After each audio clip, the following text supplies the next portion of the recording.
हरे कृष्ण प्रभुजी। हरे कृष्ण। आज पनि हामी वार्तालापमै छौँ है, क्वेसन एन्सरमै। आजको क्वेसन चाहिँ कस्तो भने हाम्रो देशमा यो चलिरहेछ नि, अरू देशमा त छैन होइन, स्पेसली नेपालमा चाहिँ यो जुन कास्ट छ नि होइन, अब क्षेत्रीय जातीय क्षेत्री ब्राह्मण अनि दलितहरू भनेपछि यसरी छुट्टाएको छ नि, यो चाहिँ किन छुट्याइयो होइन, कसरी छुट्याइयो? अनि सनातन धर्मले चाहिँ यो छुट्याएको यो भेदभावको यो चाहिँ के भन्छ? सनातन धर्मले चाहिँ सबै जात एउटै जात हो कि? यो कस्तो छ भने ब्राह्मण क्षेत्री वैश्य शूद्र भन्ने चाहिँ चार व्यवस्था चाहिँ हाम्रो वर्णाश्रम व्यवस्था भन्छ, सनातनी व्यवस्थामै छ होइन। यो चाहिँ जन्मको आधारमा भन्दा नि कर्मको आधारमा हो होइन। अब यसमा चाहिँ जोसुकै मान्छे पनि ब्राह्मण पेसा लिन सक्छ होइन भन्ने कुरा चाहिँ हो। तर जति यो जस्तो सापकोटा, अधिकारी, कँडेल, न्यौपाने भनौँ न, यी थरहरू चाहिँ पहिला चाहिँ यिनीहरूले ब्राह्मण काम गर्थे होइन। ब्राह्मण काम गरे अनि कोही क्षेत्रीहरू अब लडाकुमा गए है, कोही कर्मचारी भए, कोही व्यवसाय अँगाले। अनि हुन त अब जस्तो यिनीहरूको चाहिँ ब्राह्मणकै भनौँ न पुर्खा हुन्, तर अब पछि आउँदै गर्दाखेरि विभिन्न बाध्यताले अथवा ज्ञानको कमीले अथवा जे भए पनि त्यो कर्महरू छोड्दै गइसकेपछि कोही व्यापारी बने, कोही कर्मचारी बने, कोही सेना प्रहरीमा गए, त्यसरी चाहिँ भएको होइन। यसमा चाहिँ अब मेरो भनाइ चाहिँ के भने, जस्तो अब सरसफाइ चाहिँ सबैले मेन्टेन गर्नुपर्छ। अब मानव पुर्खाहरू जिजुबाजेहरू ब्राह्मण थिए भनेर अहिले हात पनि नधुने, मैला कपडा लाउने, नुहाउँदा ननुहाउने, जे पनि खाने होइन। अनि चाहिँ त्यस्तो चाहिँ गरेपछि चाहिँ त्यो चाहिँ मलाई अब तपाईँले त्यो गरेपछि अर्को कुनै वैष्णव भइरहेछ भने उसलाई चाहिँ कस्तो हुन्छ भने अप्ठ्यारो हुनसक्छ होइन। त्यसैले सबै वैष्णव बन्न सक्छन् होइन। मैले भनिहालेँ यो कामको आधारमा हुने हो, जन्मको आधारमा होइन होइन। अब फेरि कहीँ कस्तो भन्छ भने टाउकोबाट जन्मेको, उसबाट जन्मेको, योबाट जन्मेको भन्ने कुरा चाहिँ छ होइन। यसमा चाहिँ हामी जति मानव सबै योनिबाटै जन्मेको छ है। अब यो भगवान्ले पहिला कसरी जन्माउनु भयो त्यो अर्कै कुरा हो। जस्तो भगवान्को त्यो अर्को, तर जस्तो कुनै पनि मानिस टाउकोबाट जन्मिँदैन, खुट्टाबाट पनि जन्मिँदैन कि होइन। अहिले त मान्छे भगवान् योनिबाटै मान्छे जन्मेको छ। अब भगवान्ले टाउकोबाट जन्मेको भनेको त्यो लेभलको चेतना भएको मान्छे ब्राह्मण हो भन्न खोजेको भने मानव यहाँ अब जन्मको आधारमा कुनै एउटा दलितबाट जन्मेको भने ब्राह्मणीय जीवन जियो भने त त्यो टाउकोबाट जन्मेको ज्ञान लिन्छ भन्ने अर्थ भयो होइन। जस्तो पाखुराबाट जन्मेको क्षेत्रीय भन्दाखेरि पाखुराबाट त मान्छे जन्मिँदैन नि त भनेको, त्यस्तो बल भएको हुन्छ भने। जस्तो जातको आधारमा न्यौपाने अथवा सापकोटा अथवा कँडेल आर्मी पुलिसमा गएर बलियो भयो भने त्यो क्षेत्रीय नै हुनसक्छ भनेको। त भगवान्ले त्यो चाहिँ त्यो किसिमको जस्तो मानौँ न, अब दलित पनि त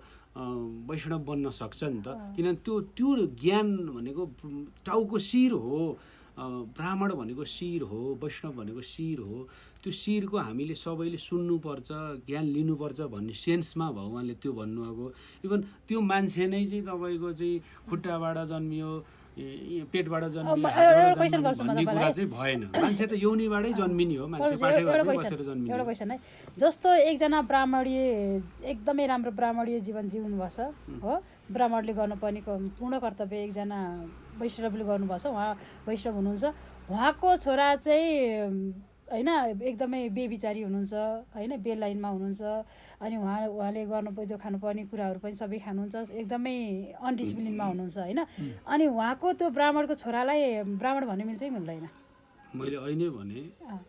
तपाईँको सचिन तेन्दुलकरको छोरा सचिन तेन्दुलकर हुँदैन, क्रिकेट खेल्नु पर्यो, अभ्यास गर्नु पर्यो होइन। जस्तो यदि चाहिँ उसले ब्राह्मण भनेको एउटा त्यो लेभलको त्यो सम्मानित त्यो पेसा हो के त्यो पेसा उसले नअपनाएर मलाई असहज भयो शरीरले साथ दिएन म अरू कुनै क्षेत्रीय वैश्य व्यापार अथवा शूद्रको व्यापार गर्छु शूद्रको कर्म गर्छु भन्यो भने पायो शूद्रमै भयो तर शूद्र भनेको कस्तो नै शूद्रलाई कर्मचारी भनौँ न अब एउटा शूद्र भनेको वास्तवमा कर्मचारी तहको सायद काम गर्ने मान्छेहरूलाई श्रमिकहरूलाई त्यस्तै एउटा चाहिँ परिश्रम गर्ने मान्छेलाई भन्छ हाम्रो चाहिँ शूद्र भनेको एकदमै तल्लो लेभलको त्यस्तो होइन सेवक सायद भन्छ होला यसमा होइन म एक्ज्याक्ट के भन्छ सनातनले त्यो मलाई तर भन्न खोजेको सेवक भयो होइन अब वैश्य भनेको व्यापारी भयो अनि क्षेत्रीय भनेको चाहिँ जस्तो क्षेत्रीय प्रशासक लडाकुहरू भयो होइन ब्राह्मण भनेको ब्राह्मणै भयो कर्मको आधारमा मैले मात्र भन्न खोजेको के हो भने आफ्नो सहजताको आधारमा आफ्नो परिस्थितिको आधारमा मान्छेले आफ्नो काम गर्न सक्छ जस्तो कुनै ब्राह्मणीय कर्म गरेर जीवन जिउन गाह्रो पनि हुनसक्छ नि त सबैले ब्राह्मणै गर्नुपर्छ भन्ने हुँदैन तर तिनीहरू ब्राह्मणको चाहिँ कर्म नगरे पनि कृष्ण भक्त विष्णु भक्त हुन सक्छन् अब उनीहरूले बिहान उठेर नहर हरिनाम गरेर लसुन प्याज बिनाको भोजन गरेर भागवत गीताहरू भागवतम पढेर चाहिँ मोक्ष पाउन सक्छन् हरे कृष्ण हजुर भनेपछि कर्मको आधारमा चाहिँ कर्म भने काम अनुसार अब जे काम गरेछ त्यही भन्ने अब जस्तो शूद्र काम गर्नुभएको छ भने पनि उहाँ फेरि वैष्णव पनि बन्न सक्नुभयो सेवक हुनुहुन्छ भने नि उहाँ होइन वैष्णव त सबै वैष्णवै बन्ने हो तर उहाँ ब्राह्मण बन्न सक्नुहुन्छ भने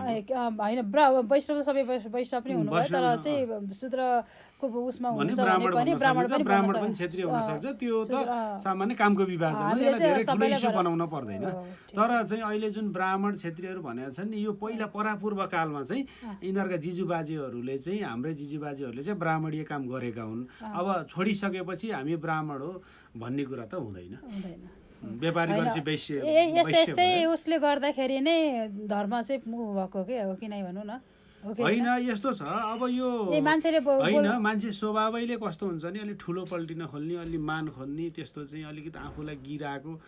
चाहिँ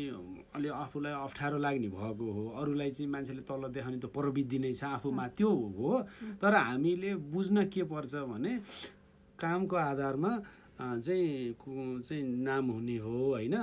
जन्म आमाको कोखबाट जन्मिने बित्तिकै चाहिँ त्यो चाहिँ पद पाइन्छ भन्ने चाहिँ हुँदैन भनेपछि हामी भन्न खोजेको सबैलाई भगवान् श्रीकृष्णले अटाउनु भएको छ कसैलाई काखा कसैलाई पाखा गर्नुभएको छैन भन्ने अर्थ लाग्छ यही कारणले म शूद्र हुँ म दलित हुँ म यो हुँ म ऊ हुँ भनेर चाहिँ अब भगवान् श्रीकृष्णलाई सनातन धर्मलाई तिरस्कार गर्न आवश्यक छैन होइन विभिन्न किनभने यसमा म के उदाहरण दिन्छु भने अब हाम्रै अब यता इस्कनमा पहिला क्रिस्चियन धर्म लिएकाहरू पनि हाम्रो महाराजी हुनुहुन्छ उहाँले दीक्षा दिनुभएको छ अनि विभिन्न बिकहरू उहाँहरू पनि वैष्णव हुनुभएको छ होइन गुरुङ मगरहरू पनि वैष्णव हुनुभएको छ त्यसैले यो विश्वभरि नै अब पहिला गाई काटेर खाने पहिला चाहिँ सबै खाएका मान्छेहरू त अहिले हामीलाई दीक्षा दिने भएका छन् भने हामी त अब एनकेन प्रकारेण भने जस्तो चाहिँ अब चाहिँ नेपालकै हिन्दूहरू जस्तो सबै चाहिँ नअट्ने त कुरै हुँदैन उहाँ पनि त राम्रोसँग ज्ञान लिनुभयो भने त उहाँ दीक्षा दिन सक्छ शूद्रै भनौँ न नेपालको भनाइअनुसार म शूद्र भन्ने त मान्छे जस्तो दलितै भनौँ न जस्तो शूद्र नभनौँ दलित भनिएकाहरू पनि त राम्रोसँग ज्ञान लिएर आफ्नो चाहिँ प्युरिटी मेन्टेन गर्नुभयो भने त उहाँ पनि दीक्षित हुनुहुन्छ नि त अब सुन्नु म एउटा क्वेसन है जस्तो नेपाल सरकारले यो दलितको कोटा भनेर दिएछ नि त्यो दलितको कोटा दिने कि नदिने होइन यस्तो छ यसमा म के भन्छु भने अब जुन दलित भनेर अब काठमाडौँमा घर भएका जग्गा भएका एकदम धनाढ्यला भन्दा नि गरिबका आधारमा दिन पर्यो धनी जस्तो यो बाहुन जो छुट्याइएछ नि यिनीहरूमा पनि गरिब हुन्छन् गरिबताको आधारमा दिनु पर्यो अब बाहुन भनेर सबै धनी पनि हुँदैनन् बाहुनहरू गरिब पनि क्षेत्रीय भनेर सबै धनी पनि अनि गरिबताको आधारमा असहजताको आधारमा दिनु पर्यो हुन्छ प्रभुजी आजको लागि समयले नेट काटिसक्यो है फेरि अर्को हुन्छ हरे कृष्ण हरे कृष्ण